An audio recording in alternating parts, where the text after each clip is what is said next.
Here we go. Good morning, everyone. Brand new edition of Sports Medicine Weekly on this Saturday morning. My name is Steve Cascio, joined as usual by my co-host, Dr. Brian Cole, head team physician for the Chicago Bulls, sports medicine specialist, orthopedic surgeon from Midwest Orthopedics at Rush. How are you, Dr. Cole? I'm doing great this morning, Steve. Good to see you. Good. Appreciate it. I'm going to start to talk about the opioid crisis. And let's lead with this. Big story in Major League Baseball this summer. Los Angeles Angels pitcher Tyler Skaggs found dead in a hotel room in July. Autopsy revealing he was under the influence of fentanyl, oxycodone, and alcohol. The death was ruled an accident. Now, an Angels employee has now come out to say that he supplied Skaggs with the oxycodone.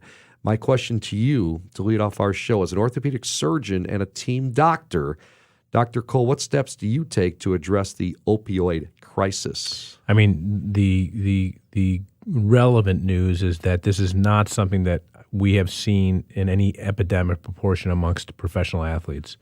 But the reality is it's a huge problem, and as an orthopedic surgeon, we have a primary responsibility to manage it. So, you know, one of the challenges is that if you just look at some of the facts in the United States, in the U.S., we consume about 80% of the world's opioids. Wow. That's and we have less than 5% of the population. So that's kind of a staggering fact.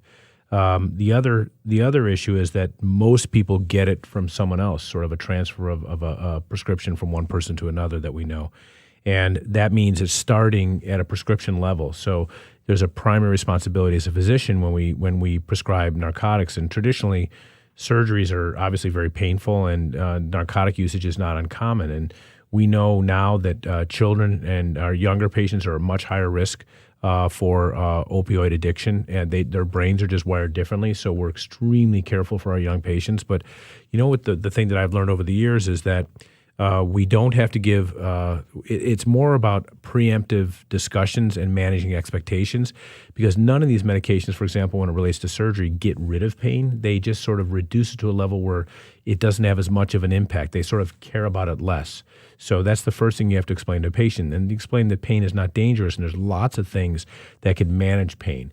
There's ice, there's elevation, there's compression, there's Tylenol, which is very, very safe, taken in proper doses, and then using anti-inflammatories and keeping on a regular schedule. I tell patients that they should set an alarm after surgery every 4 to 6 hours to make sure they take their medications. And we use a combination of Tylenol, anti-inflammatories, and very low-level narcotics. And if you explain it to them up front, generally speaking, they are good within 2-3 days, sometimes after very significant surgeries. The problem is we just weren't having those conversations years ago, and now we've taken a primary responsibility. Now, I'm proud to say there's lots of data out there about how about prescriber habits, and our group as a whole, Midwest Orthopedics, we are despite the amount of surgery we do and the level of surgery, we are very, very low on the prescription curve, and that's a big deal, and it's an important step to take. So we really do have a primary responsibility with this, and we even deal with how patients dispose of their medications properly.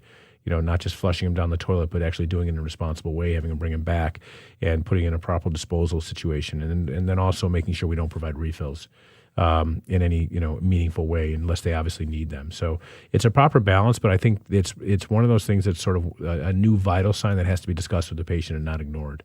You know, when you did my surgery back on February 19th of this year, you prescribed some sort of painkiller, but Right. I took very few. Yeah. I remember I was... Did it make you feel guilt? Did it make you feel goofy, or were you? No, I wanted to avoid it. Yeah.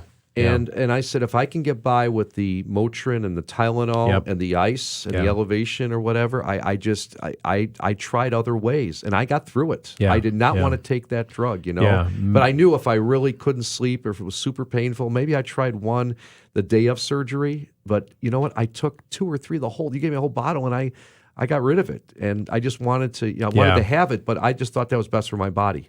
Yeah, I mean, I would tell you that Motrin is probably one of the best pain relievers out there if you take it the proper dose. The challenge is that Motrin or ibuprofen or Advil, all the same thing, right? Yep.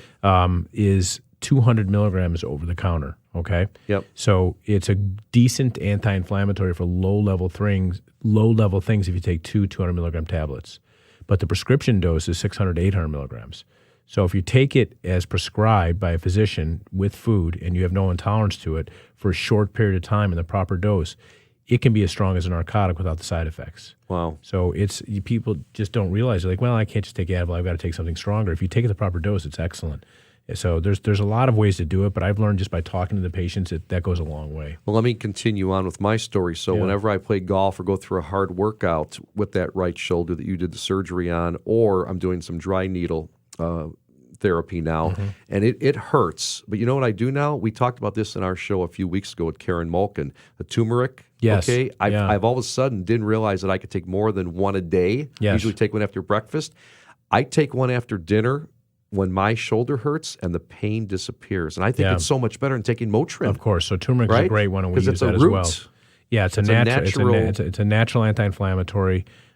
Taken as prescribed in a regular intervals can also have a huge impact, and it's very, very safe. So I'm best of all worlds. I'm taking something that's natural instead of Motrin, right? And it's killing the pain. And I mean, you win in all worlds, right? I agree with you. No, it's a smart way to go. Good stuff.